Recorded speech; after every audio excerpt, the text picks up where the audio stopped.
Hello all, and in the previous video we have discussed about the policy creation, and in this video we will see about connector configuration and settings.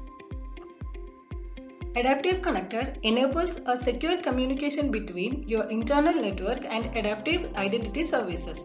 You can use the adaptive connector to authenticate identity service users by using their Active Directory or LDAP account. Additionally, you can install other connectors for load balancing and failover. The adaptive connector runs on a server that is joined to your domain, and it manages communications between Active Directory and adaptive identity services. It also monitors Active Directory for group policy changes, which it sends to adaptive identity service to update enrolled devices. So let's move on to the installation process of this connector. For this, go to this downloads, and you can see under the connectors, here it is the link for downloading the connector. Type adaptive configuration, click on yes,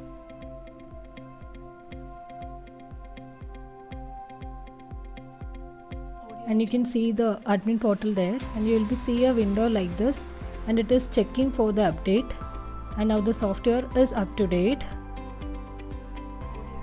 Go to the connector, and you have to register for the configuration. Click on it, enter your username and password.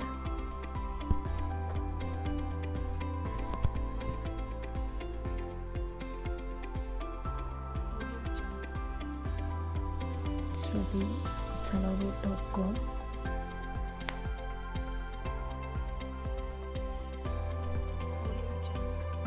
Enter your password here. Click on next. Select the domain. Click on next. And these are some of the security checkings. After the completion of all these checkings, click on the next.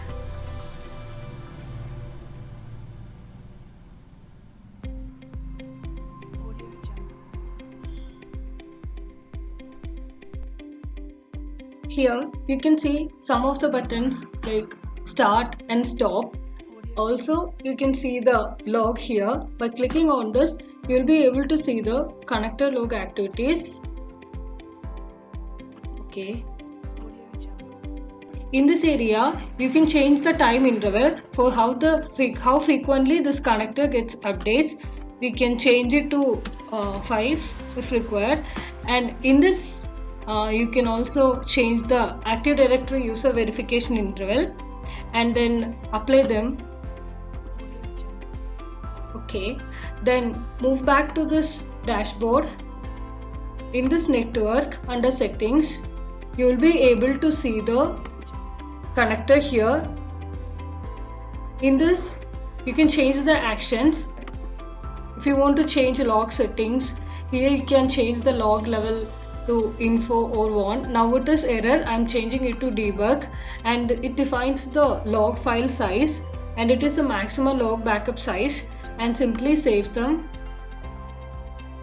Okay, you can also see another services like disable AD proxy, disable app gateway, disable LDAP, and also you can delete this connector if not required.